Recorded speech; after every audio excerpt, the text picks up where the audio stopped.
Good evening, everybody, and welcome to another learning journey produced by the Healing Journey Counseling and Consulting, and also ourlessonslearned.org. I just want to let you know again, we are having some issues with technology with our special guest. So we had to change one format and we're doing another format.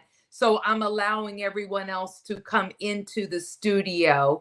So you have me for a moment. I thank you all for participating in our last event, which was our annual charity run. We had a great time. We had a winner. It was sponsored by Office Depot, and Office Depot was so gracious to us to allow us, uh, give us some things, and we just appreciate them sponsoring that for us.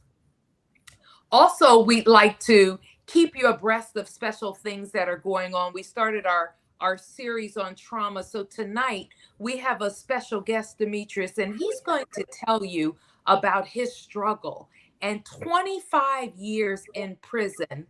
And basically, he was the one that studied in the law library, and he was the one that found a glitch. It wasn't him. He was wrongly accused of something, and it showed uh, that the DNA did not match, and he had 100-year sentence that he is now a free man. So we're going to talk about that. Good evening, Lee. Welcome. Hi, Lee. Hi, Lynn. Hi, Demetrius. Lee. Demetrius not on here yet. We're We're freezing a waiting little for bit him. tonight. Yeah, it's you know what? Okay. It is the technology that was an issue tonight. So we wanted to make sure that you know he could get on, and we don't want to take up the time, but we're waiting for him to be able to get on with us this Yeah. evening. And would you like to discuss anything Yeah. about our event, Lee? Oh, our event was wonderful. We had so much fun while we raised money for our lessons learned. I was able to get out there myself with my old self and go about a 2K. Um, I think that's what I went. That was I think about a mile and a quarter. And I had so much fun as I walked. The day was a beautiful day. The area was a wonderful area. Got to meet a lot of really good people that we'll be able to do some things with later in the year or so. So it was all in all, I think it was 100%. We Yes, did it well. was. It was fun. And we had a great turnout, and that was something that was so well needed. So we invite you to just stick with us on our page so you all can be abreast of what we're doing. Remember, we are a nonprofit organization. That means that we run off of donations. We're a 501c3 organization, and we're doing this because we have a special need to be in the social justice platform so we can make change. We also want to support those loved ones of the arrested or incarcerated. How do we do that? We do that by giving them information, mental health, things of that nature that help them along the journey. We're not alone on this journey. We're on the journey with you. I still am on the journey, 13, starting 14 years on this journey. It's not easy. We know that. There's a lot of times where you feel guilt, you feel embarrassment, but as a loved one, you have to support your loved one. You can't give up. There's no turning back. You have to be supportive of them. And Lee, you know that as well as I do, right? Yes, I do. And even after your loved one is home, the journey, you enter in a different journey. So it still goes on a bitter. So, Right. and as Lynn said, we are 501c3 nonprofit. And even though our race is over, you can still contribute or donate to our lessons learned on our website if you like. Just on that front page, you can just pull down the menu where it says donate charity, and you can still contribute if you like. So again, that's www.ourlessonslearned.org. All one word, ourlessonslearned.org. And you can still contribute at any time during the course of the year. And we'd love for you to do that. Yes. And those profits, those proceeds that you give us, they are used to help in this business, to help further, to help the community. So the community is aware of what we're doing. We are informative people. There's so many programs that we found out about because of our loved ones being incarcerated. We did not know. So we want to share that with you. We want to share it. And we're here to, the bottom line is on here, we're here to support you.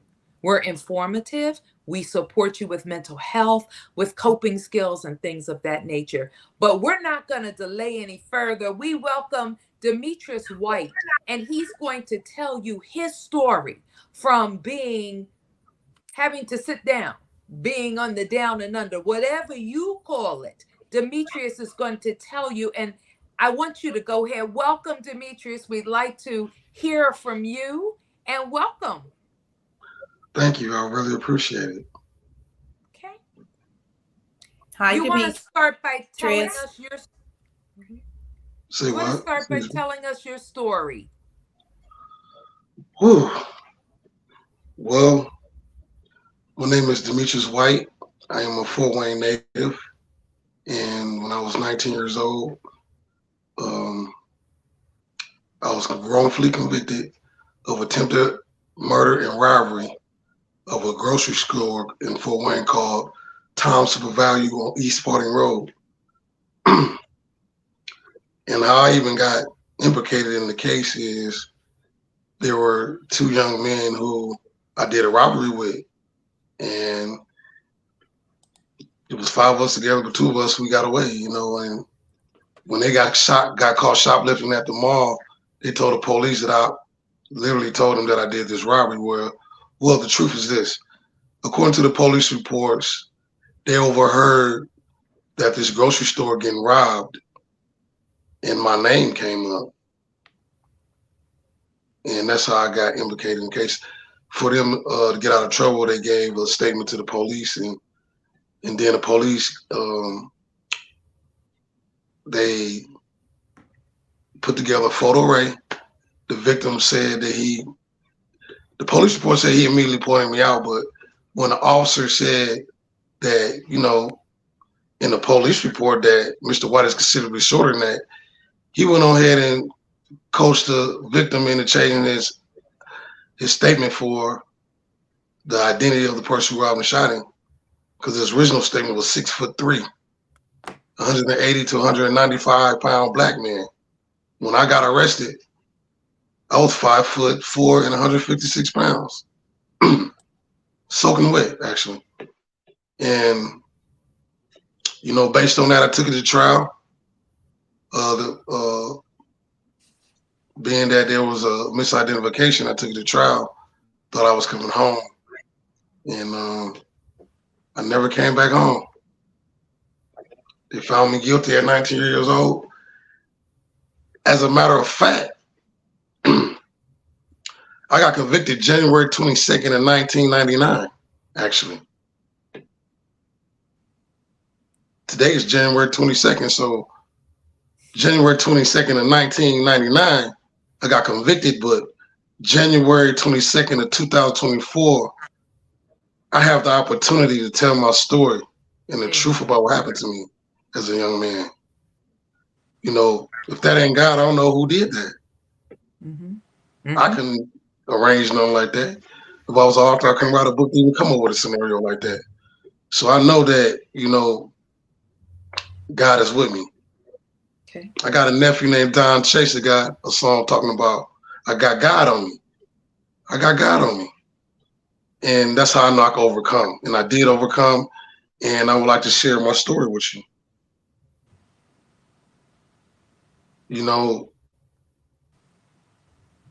I did 25 years and 8 months in prison.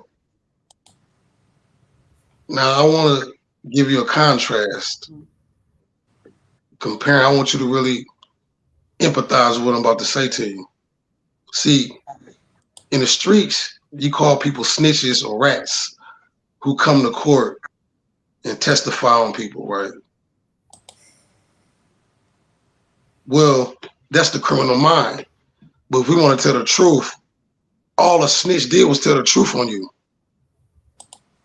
But you mad because he broke the street code. Now I know people can understand what I'm saying. If you could understand that scenario, now let me flip the script and tell you this one. I didn't get snitched on. Did nobody come to my trial and snitch on me? And I got incarcerated for attempted murder and robbery? No. Somebody lied on me. And I spent all that time in prison off a lie. But guess what?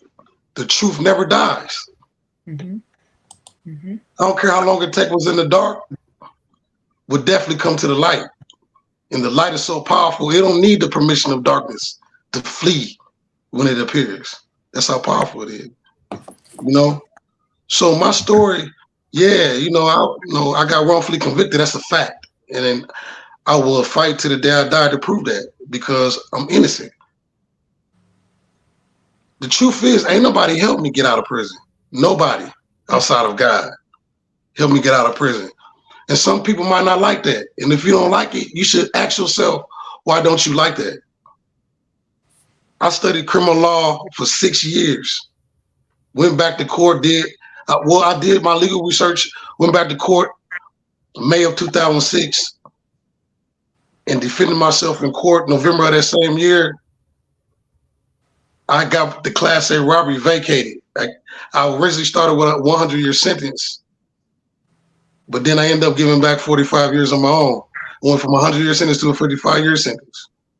And that's why I got out of prison August 24th, 2023. Now, I have some very important people who helped me. But these are people I met while I was in prison. Networking. The number one guy is a guy named Benjamin Miles Wood. And this is the story of him, briefly. When I was on solitary confinement on what they call in Indiana the administrative department-wide segregation is for high-profile offenders. Mm-hmm. When I was in prison, there is no secret. It's already been out. I was, a part of a gang, and I wouldn't say I was a boss or anything, but I had a little influence, and I took that to survive in prison.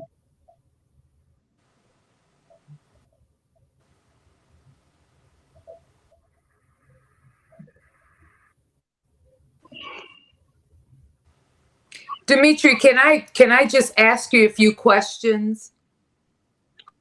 If you can hear me. Where were your parents at that time when you were arrested and convicted of this? Where were your parents, your siblings, or anybody?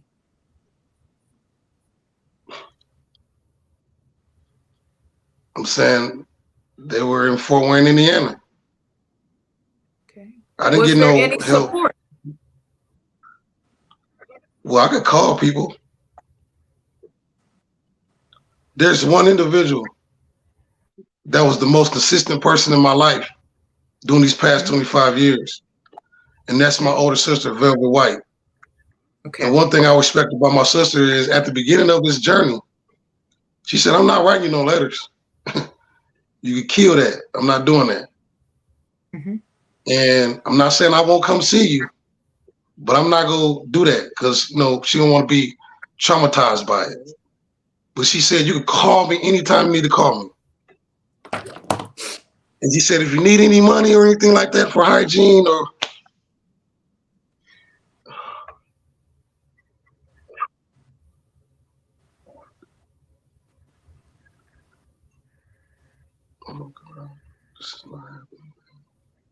You're good, Dimitri. We hear you. We lost Dimitri.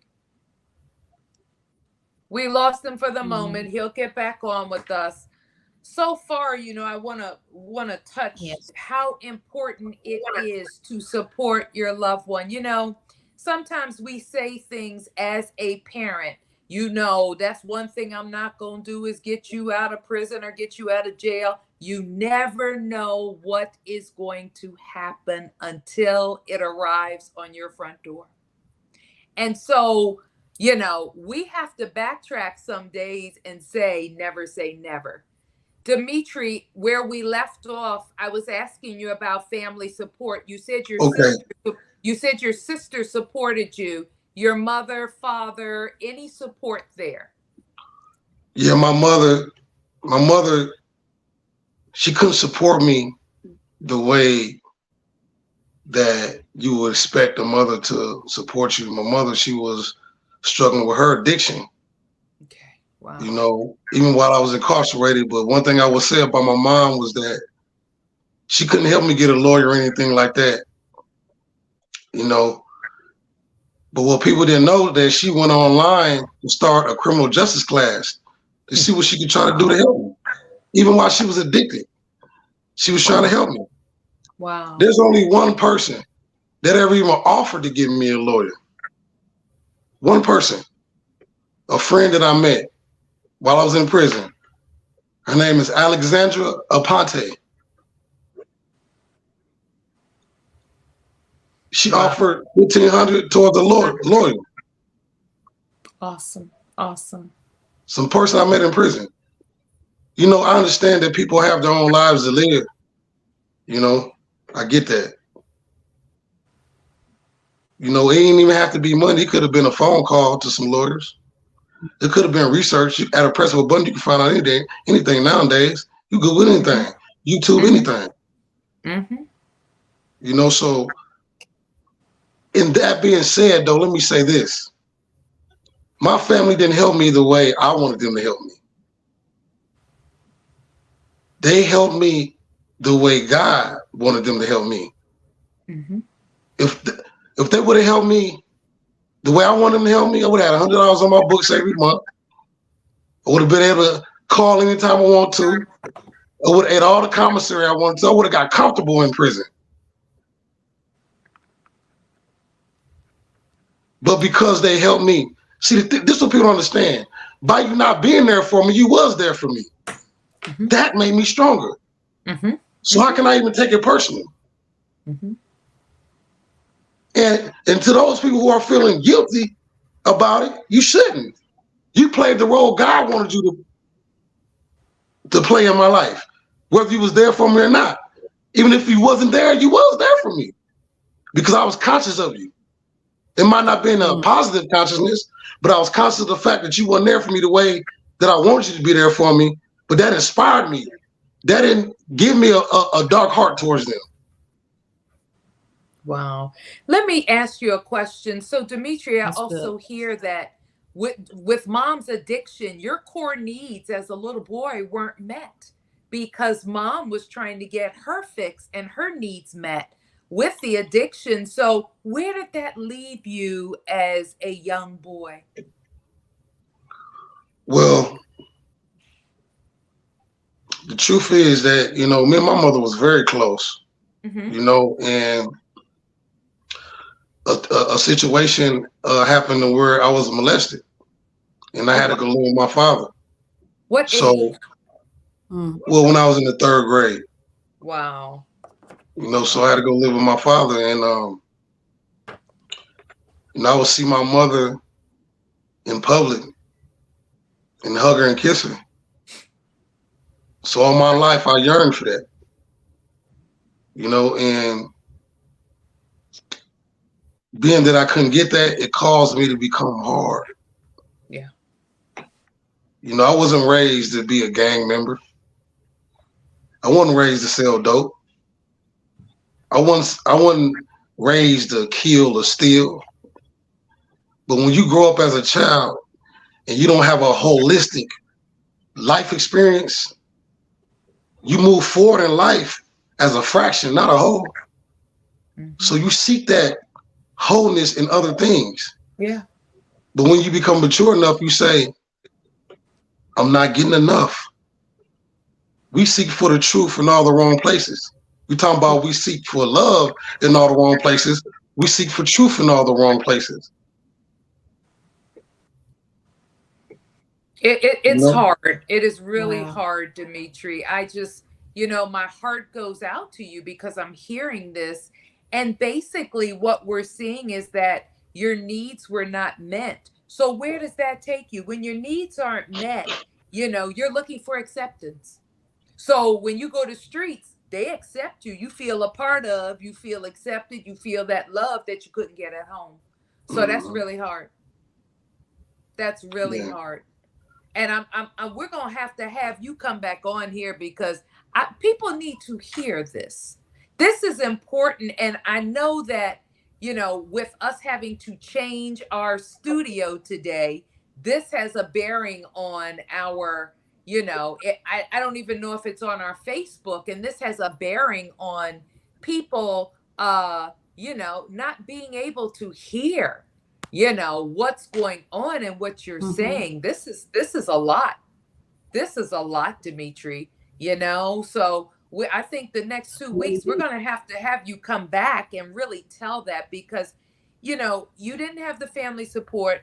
Robbery, you had already engaged in that, to be a part of the group. And then I heard you say something important is you had to be in that gang to survive. That's like some of the first things you learn when you go in there. It's the religious warfare that's going on, the gangs. Let me give you some. Can I give you some clarity about that? Yeah, sure. See, I didn't go to prison and become a gang member. I was already a gang member at 12 before I went in. So yes. I don't want to make it seem like that I went to prison and became a part of it for protection. No, I was a one-man army in prison. Right. So the head. Well, I wasn't the head, but I'm just saying I was handling myself in there. Yeah. Didn't nobody bully Demetrius Darnell White in prison? I wasn't going for it, but I just want to say one thing. The number one inspiration behind me evolving into who I am is because when I was in prison, I have found out I had a daughter. Wow. Her name is Shira Bray, and I love her with all my heart. And I'm going to tell you something about that. The symbology behind that is this. Yeah, you got me locked up, but my DNA is still out there in the world free. So that's what gave me hope, is knowing that I had a daughter in this world and I had to become a real man now. So slowly but surely I had to ease my way out of that lifestyle. Just like some soups or taste better when they cook slow. That's how God do you when he needs you to execute the purpose he gave you. Yes, he does. What I'm doing now, I've been doing for the last 15 years. I was doing this in prison, mentoring and life coaching. That's my gift. Yes. Yeah. Because once you acquire knowledge and you apply it to your life and you benefit from it, it don't belong to you no more. It belongs to the next ripe and ready person that's willing to receive it. And I know how to do that well. So that's my inspiration, was knowing that I had a daughter. Wow. She changed your life. Absolutely.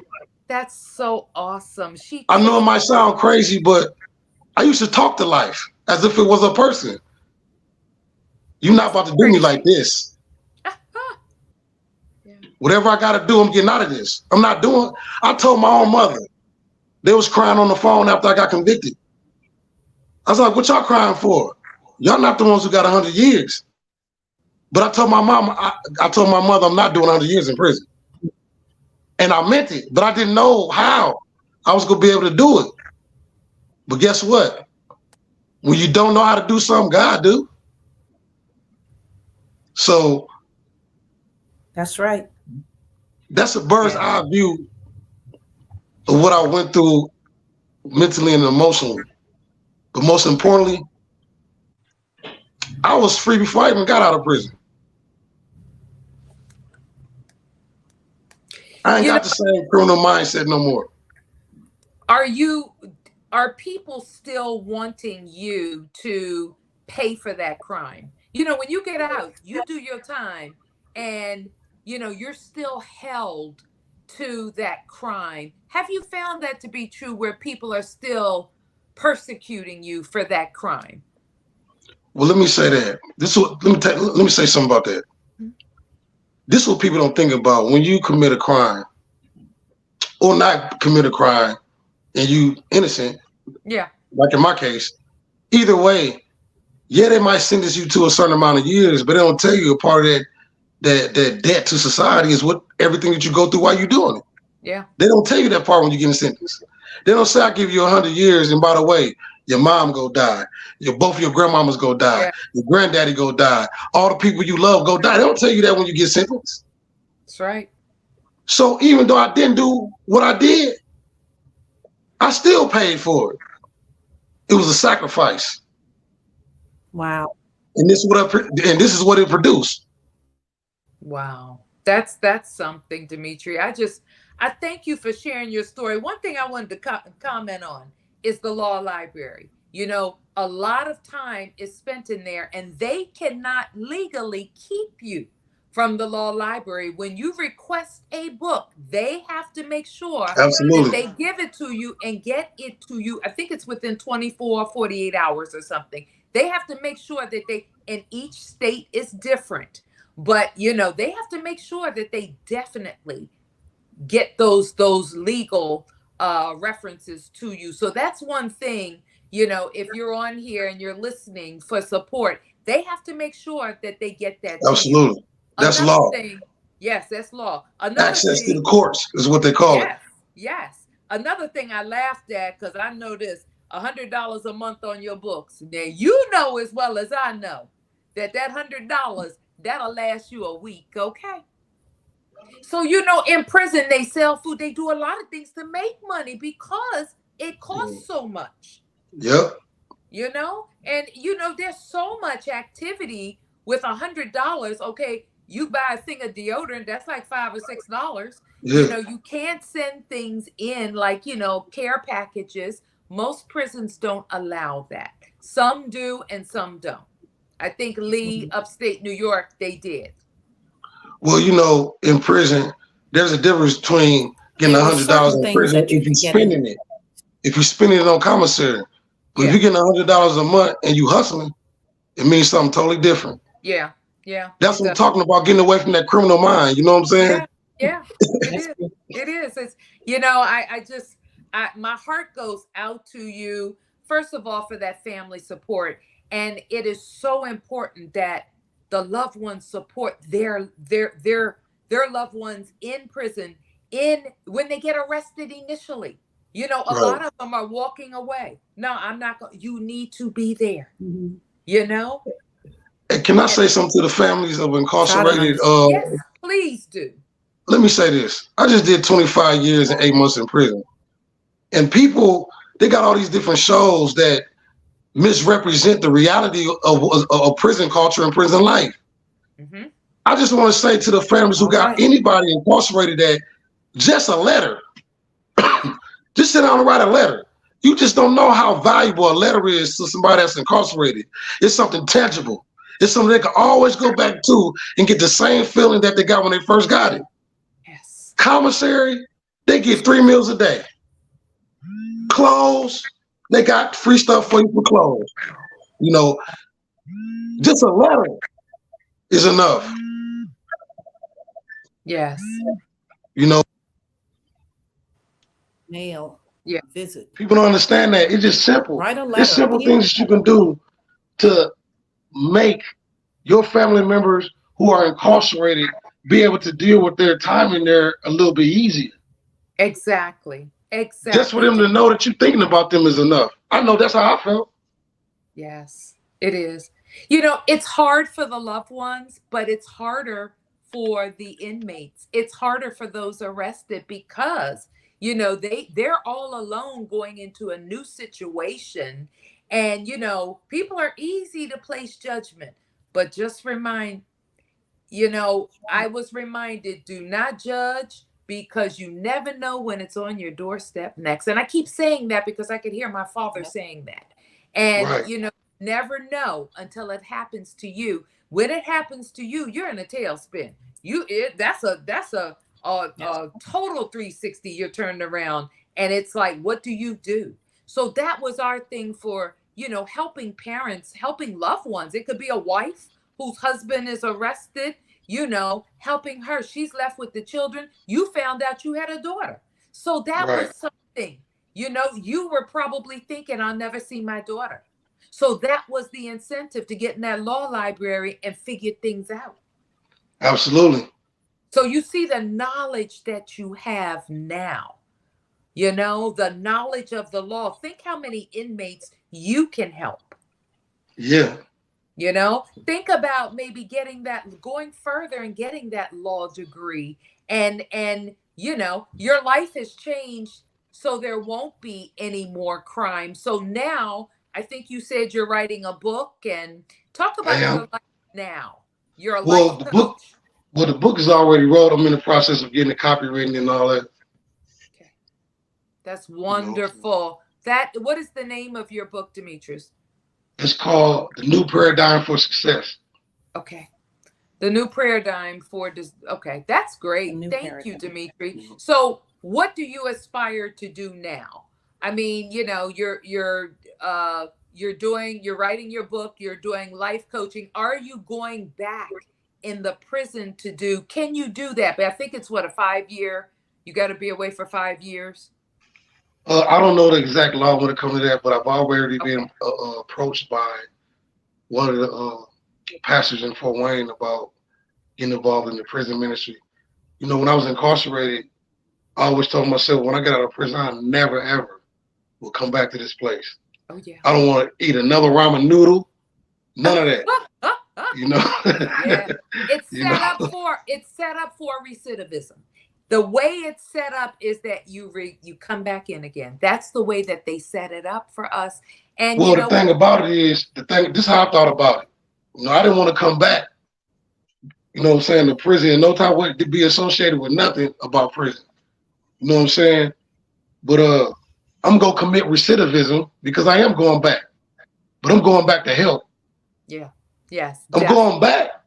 Yeah, see, recidivism don't necessarily, they don't give you a clear-cut definition of recidivism. Yeah. They say, keep going back to prison, back and forth, back and forth, back and forth. Mm-hmm. But I'm be going back and forth and back and forth, back and forth by choice, legally, to help people. Yes. So this is a higher level of one of the most greatest powers we have is for us to define things for ourselves. Yes. We don't always have to have a negative definition of recidivism. Yeah. Currently, I'm a convicted felon until I get exonerated. If I go back to prison to help and speak and come back out, and even if I do get exonerated, it'll take away the experience. So, Dimitri, one thing we didn't touch on, the DNA. What was the DNA the proof that got you? No. I'm out of prison because I went back to court and got myself out of prison. Right now, I'm working to get myself exonerated. Okay. I'm still a convicted felon. I done did my sentence. Okay. Who do you know do 25 years and 8 months in prison for something he didn't do and still fighting for his name to be cleared? Yes. Criminals don't do that. Yeah. I'm really innocent. Yeah. And what I ended up finding out 11 years after my conviction is that they did have DNA evidence in my case.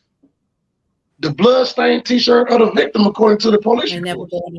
So right now what I'm trying to do is have everyone sign my petition on change.org under Demetrius White for exoneration in his DNA testing, because they got something now called touch DNA testing. So, the lawyer one of the lawyers that I was working with years ago said that there was no DNA. Wrote me a letter back and told me there was no DNA evidence in my case. And 11 years after the fact, I found out that there was. So. Wow. Did you find it in the discovery that there was? Yes, so ma'am. It never came up. Wow. Nope. Before trial, during trial, or after trial. Wow. I had to file a grievance against the Allen County Public Defender Office with the Disciplinary Commission of the Supreme Court just to get that evidence. Wow. See, Dimitri, that's why it's so important that loved ones support their loved ones, because this is something that they can do on the outside. This is the Yeah, things that we did, you know, and this is important. This is important for that support. So Dimitri, absolutely. we just thank you, and we're gonna be following you on your we're gonna be following you on this, and you know, we put it the change.org, it's on our Facebook page, and we want to have you back on here. It'd be great to have you and Corey on here together, you know, so you can talk about your story and how you two met each other Yes. and things of that nature, you know, because you have similar stories there. So we would love to have you back on. But we thank you for being transparent and telling your story as to what happened. And we thank God most of all. Because, see, God got your full and undivided attention. And this is where your purpose is being birthed out of your He pain. did. This is how Leah and I started our lessons learned, birthed out of our pain for our loved ones. So, you know, you keep on looking to God, and He will look after you and guide you. He will order your footsteps and guide you in the right way. Now, you know, there's a lot of temptation out there, but you got to pick up your cross daily and follow Him, because if not, your flesh will wander. And then, you know, you got to go through some trials and tribulations again. So make sure that, you know, you're following Him. But we just thank you so much. Lee, would you like to add some comments there? I had so many things that I was curious about and I wanted to ask, but they have all pretty much been answered in his story. Yeah. I see another book here, Recidivism Redefined. You know, Yeah, I never looked at it the way exactly. that he explained it. And I thank you so much, Demetrius, for talking about it in that vein that you did and stuff. So many different things. I hear you're saying that perhaps you might have had a public defender that wasn't as effective Mm, as he should have been, and you had to go after and look for some things yourself. But I thank Right. God that you remain strong enough in your mind and in your physical that you could go get exactly. into that library and find these things out for yourself. Keep going, keep pushing until you get where you feel and know that you need to be in all of this and stuff so that you can hand back to someone else, give back to someone else that may very well be coming behind you because they are there and stuff. It's always a battle. It's always a battle, and that's why we have to remain strong. You also mentioned and talked about a piece of mail, some those little things that just keep you going and stuff. So important, not to judge, but support it. And writing a letter, it takes you what, 5 minutes to write a Mm-hmm. letter and Mm-hmm. address it to Mm-hmm. send it to you, just thinking about you, love you. I'm here for you. Here's $5. You know, I'm sending Yeah. to you or so.